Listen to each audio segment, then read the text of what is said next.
How are your guys feeling after a couple days of rest? Feeling great, man. The energy has been great. We put in the game plan yesterday. Just had a really good long film session. Got on the court, walked through some stuff. But that was about it. And then today, coming out, getting active, moving around a little bit, getting a sweat, again, covering some of the things through breakdowns and whatnot. And we feel good. We'll get back on the floor tomorrow and just get ready to go tee it up on Sunday. Did you guys have everybody available today? Or did Yes. Hold on.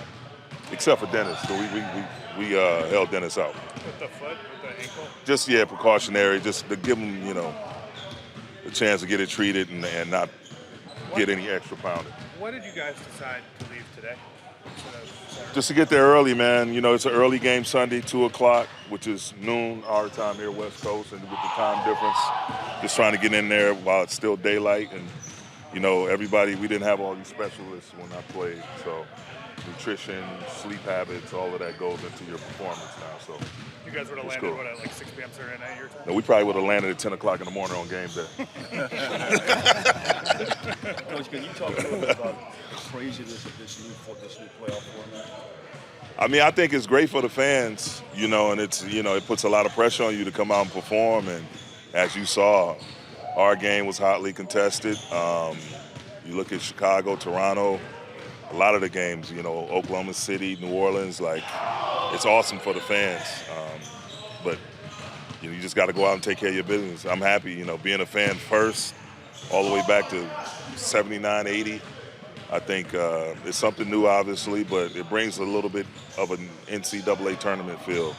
And, some teams are in that position where you got to win or go home, and it makes for an exciting ball game. So I think overall, if it's good for the fans, it's good for the league, obviously. If you could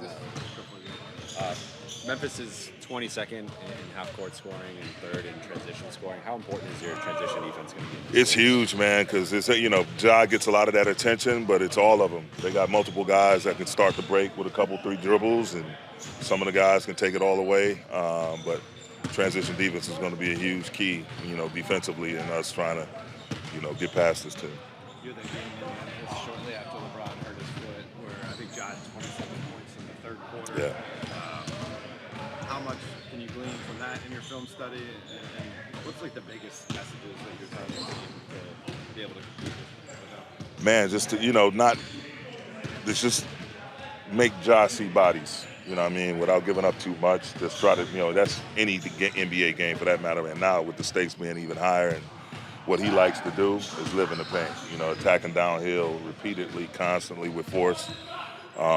We're going to have our hands full. Our job has to be to not let them get inside of our defense, continuously. So that's a huge part of it. Transition D, and then again, being great on the ball and having guys shifted behind the individual defender that's guarding the ball. You guys end up It'll be a lot of people. You guys have had a lot of success getting in the line. Which it's been a big part of what you guys do. I would suspect in the playoffs you'd expect the physicality to go up. You've been through that as a player. Have you talked to your team about that at all, and how are you guys going to mitigate?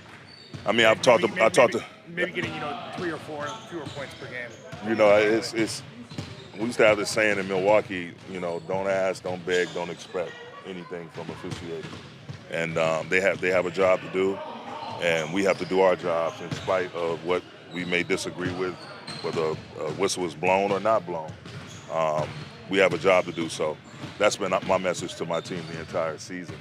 And also on the flip side of that, the message has also been to not settle, to try to win the free throw line. So I think the duality in those messages, they fit hand in hand, because now it's like the onus is on us to go make the play. And if we're soft or we're trying to get a bailout or whatever, then that in turn affects our defense, because we're complaining instead of sprinting and participating on the other end. So the referees, we get emotional. It's an emotional game. We're passionate about, what's happening out there. But at the end of the day, you just got to go play basketball. You got to play with force. And usually the team that's playing the hardest usually gets a favorable whistle. Have you added new wrinkles to what you guys are doing because of the playoffs now? Or are you guys pretty much staying pat? Yeah, We added a couple things, BT, Such as? such as things that I'm not going to tell you. And how did they receive those new things? It's great. It's great, man. We had full participation, full compliance. It's beautiful.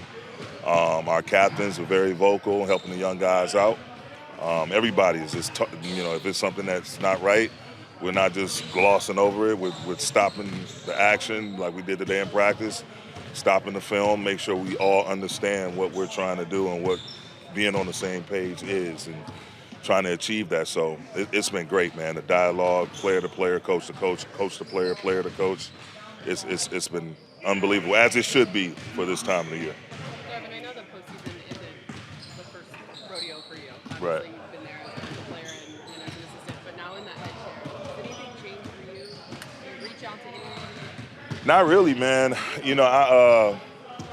I was with one of the best, side by side, one of the best, and Mike Budenholzer, and watching him, seeing how he handled a lot of things was firsthand lesson for me. And I think the biggest thing is, my demeanor, my body language. It's not going to change. It's going to be what it's been all year. I don't get too high, I don't get too low. Just coaching my team as passionately as possible and going out there and make sure we compete and we're together and live with the results. And so, I don't see much changing for me. How much have you talked to these guys about taking care of the ball, especially on the road against this team? Because if you turn it over, they're going. That's a big part of it.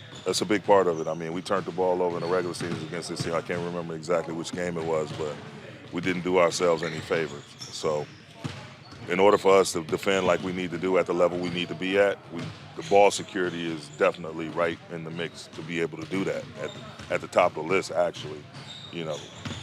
Those live ball turnovers, they kill you. And to get them running, they crowd, get into it, they dunking and making open threes all over the place. And on the flip side, we're not able to get anything good out of our offense. So our ball security definitely has been talked about. You and Taylor have both spoken so highly about one another throughout the year. How does your relationship shift with the playoff series on the line? Obviously he has a job to do, I have a job to do, but it's so beautiful. He texted me right after we won and texting back just like, wow, man, it's amazing how far we've come.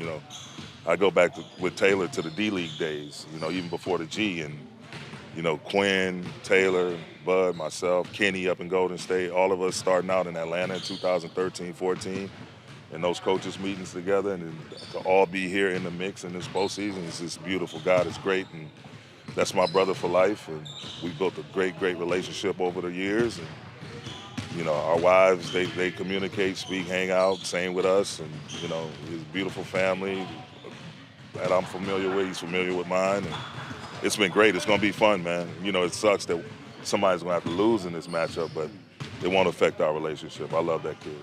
How much does that familiarity change the chess match, where you guys kind of know each other's tendencies? I don't want to speak for Taylor, but I'm pretty positive that we both know that you got to come with an organized plan and have some adjustments in tow, but also the players got to go out and play.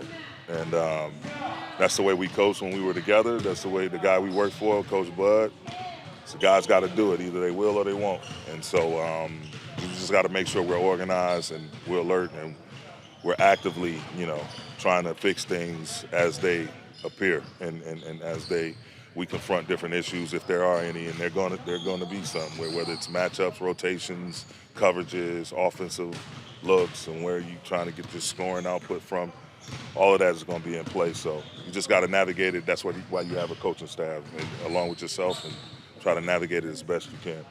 We have been in closing lineups last few games. Yep. What did he show you, and what did you learn about him, especially last couple of weeks? Rui is a hell of a talent, man. I thought he got us off on the right foot in that overtime against Minnesota, knocking down that three. Just his physicality, his ability to guard multiple positions, to get big, strong rebounds, physical rebounds, attacks at the rim. He has a good mid-range game, capable three-point shooter, and athletic. And just his energy and the force in which he's played with here lately, it's been beautiful, a beautiful thing, big asset for our ball club. Did anything change after he about DNP 2 weeks ago? Nah. I just told him, man, we just got to keep working through it, and that one was on me. But as you can see, he's been in the thick of the mix with us. Austin, can you talk about your individual level of excitement as you're moving on now? Yeah, I mean it's my first playoffs. Thank God we got out of that first play-in game with a win, so we don't have to turn around and play tonight. But yeah, I mean this is what you dream of when you come to the NBA, play in the playoffs, and compete every night at the highest level. Do you see any shift from LeBron? Do you see any shift from LeBron at all in the way he carried himself yesterday, or anything like that? Did you pick up on any sort of energy from him, considering that it's now the playoffs? Yeah, I mean he always, from what I've heard from talking to Phil, he always locks in, just a little bit more. I mean obviously he's always locked in, but it was just like even statistical stuff we were talking through yesterday as a group, so. Yeah, I mean he's one of the best pros when it comes to being ready for every game. Statistical stuff like he's pointing out Memphis tendencies, you mean, or Stuff like that, but more so just even our stuff, like what we do well, and what we need to try to do when we go there. Awesome. Two things. One, how good were these 2 days off in terms of just getting a physical reset for, you've been bad on some stuff, obviously everybody is after 82. Yeah, I mean, it's major. Like I said, it was the win the other night was very important to get these couple days, not off, but, kind of take a deep breath. We got in, the last month and a half, 2 months, every game was very crucial. So it was, like a mental war. You had to attack every game as a must win. And obviously now it's the same, but last couple of days have been really nice. We've got together as a team last couple of days and, really locked in and studied on the film. And then your first taste, I guess, of postseason basketball was Tuesday. You guys have done such a good job getting in the line. You've done such a good job getting in the line. Are you expecting that to be different in the playoffs as sort of reputationally games tend to be more physical? I don't know. I'm just kind of curious what your thoughts are about that. Yeah, I figured, it's going to be a little bit more physical brand of basketball. And then obviously Memphis, with the way they play, they're also a super physical team. So I think that's just going to be the nature of this series. It's going to be kind of the same as, what it was the other night. So you just approach the game with that mentality and nothing really changes. It's still basketball. Whether you guys are switching or trying to go on top of a pick or behind the pick, biggest challenge dealing with Ja, trying to keep him out of the paint? Ja's just a really good player, obviously, as we've seen the last, 3 years or so. So there's different variations we can do and different coverages we can try. But, at the end of the day, he's, a really good player and, he's going to, ultimately get his. We just got to limit it and make it hard for him in whatever way we can. And it's really just about us locking in and playing as hard as we can. How important is transition defense going to be in this series? No, major. I mean, they get out and run. First unit, loves to get to the rim. And the second unit, they shoot a lot of threes. But, anytime you got Ja on the court with his explosiveness and his athletic ability, he can get from one end to the other really quick. So, it's just get back, load up, and, try to stop the ball. This team has been one that has really made a point of getting to the foul line all season with aggression and stuff like that. Obviously, the playoffs are officiated a little differently. How big of an adjustment is that going to be for this team to kind of maybe not get whistles it's been used to getting? It's tough to answer that one. I don't know. We'll see. We'll see if that's what the game gives us and allows us to take advantage of. I'm sure we will. If we don't, and we're not able to take advantage of it from that aspect, I'm sure we'll find other ways. What type of challenges does Ja Morant present as an opponent? I'd rather honestly just talk about us. Honestly. I'm sure everybody's talking about them. Okay. I don't really want to give y'all no headlines. How about this? What do you guys need to do in the first 2 games to assure that you come back to LA with at least a split? Contain Ja Morant. I mean, It's called the setup day. You got setup day. no, I think they're a tough team all the way around. So I don't really want to worry about too much. Put all our eggs in one thing because they can capitalize from other areas too. They're well-run team. So simple as that. You've talked to us about, man, it's kind of been hit the ground running and I don't know, chasing your tail's not the best term, but just like it's been nonstop. Just to have the recognition that you accomplished something on Tuesday night and just get a little bit of a break. What's that meant for you and this group so far? It's the grind. I think that's part of the grind, part of playing in postseason. It's all a part of not being at home watching it on TV. You know, you got to live with the grind of every day is something new to prepare for the next day. You know, and if you take a day off, it'll come back and bite you. So that's the playoffs, that's the grind, and I think our whole group's ready for it. You know, what do you relish about playoff atmospheres, whether it's on the road or at home? It's that crowd and intensity. The intensity. I think guys play harder. Brings a different element of your preparation and trusting it. You know, things can get really high, things can get really low. But you find yourself back to your preparation that you've been leaning on all season to kind of get you through the weight of the season as well. And at some point, it's going to be that. And it's just the preparation. I enjoy the preparation of preparing for a team, trying to take out what they do well, see if they'll capitalize, and trying to focus on what we're trying to do when we get up to the plate. Are we going to do what we wanted to do and what we prepared to do, et cetera? Obviously, you probably won't know until you're in those moments, the ups and downs, obviously. Do you think that this team has a strong enough foundation right now to kind of weather those storms? We'll see. Yeah, we'll see. I think so. I think our group is more than capable to fulfill any holes that we have, you know, with the approach that we're coming with to beat this team in a 7-game series. I think we'll be able to adjust. I think we have players that can match it, guard, offensively, defensively, guard play, wing, defensive ability, versatility. I think we got a great group. So after your shooting night the other night, what was your approach when you got back in the gym? Did it change any at all? No. I mean, I don't know what I shot, 0 for something or 1 for something. I think I can get it going at any point in the game. I just got to be there to do it. So if I'm not in the game, Coach felt, you know, a different route with it. I got to live with that. But if he did come with me at the end of the game, I can easily make 10 shots in a row. So I'm just that type of player. So your confidence hasn't wavered one bit based on the guy. I've known, but I asked you that question. Has it wavered one bit because of that poor shooting night? No, I mean, it's over. We needed to win, honestly. We needed to win. So for me to dwell on it and be on like upset or confidence low, I don't think that's the right approach.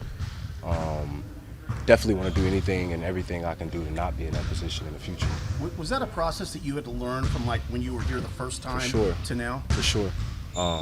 When I first was here, it was not really any answers for being treated like that or being out the rotation, in the rotation, starting, shooting guard, point guard. I never had any answer for it, but I didn't know what questions to ask to get an answer for it either. I kind of just thought it was normal. And the older I got, the more experience I've received, I've noticed that it's a lot of times the coach's decision on how you're playing, you know, and you got to live and die with it. You have been pretty honest about the continuity and how this team is not there to where it could be or it would eventually be. Me or ADs or the team? Just the team in general too. Like, I mean, but you and AD as well.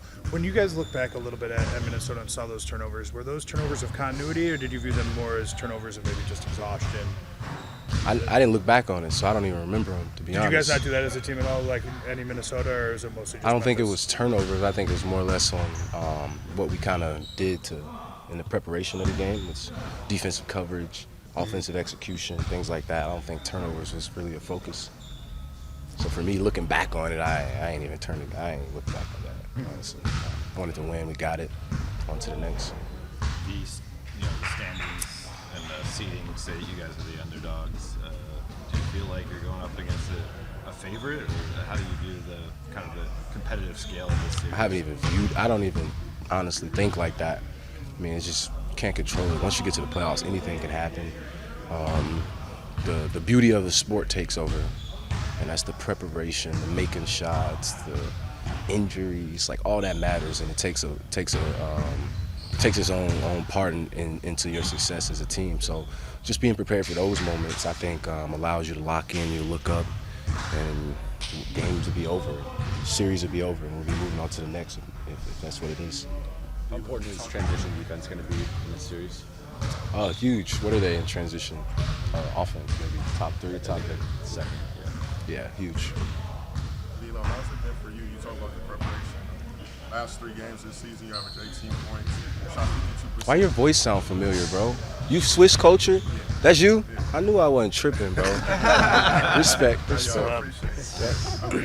averaged 18.7. You shot 52% from the field, and then even though last game you shoot the ball the best, you still had 8 assists. So how's it been with you, like learning different, ways of going about each game? And you talked about the preparation. I mean, I try to show that I'm that type of player. I could have had 20 assists that night. I could have had 15 assists that night. If I'm not making shots, I can still control the game. Simple as that. If I'm making shots, the game's probably over. So just knowing that I'm that type of player, not losing any confidence, with whether coach doesn't decide to go with me or if he does, just knowing that I'm that type of player, and the people that know. So. Do you have a personal feel for getting into town as early as you guys are for Sunday's game? What do you mean? Like, well, you guys are leaving today. Yeah. Sometimes, you don't arrive until the day before. Oh, yeah. Does that matter to you at all? I mean, I think it's great. I think just to get there early, get situated and acclimated. We're there for, 6 or 7 days. I want to make the hotel room feel like my apartment. I want to have candles and my own blankets and things like that. So to get a day to kind of make my apartment a home or hotel a home, that feel, I think that's a good thing. Okay, so now I want to know what you're bringing. So you have a blanket. I mean, just candles, essentials, I like my own body wash, Epsom salt, things like that. Yeah. That just gotta get a soak in. Just things that I know that I might not have access to from not being at home.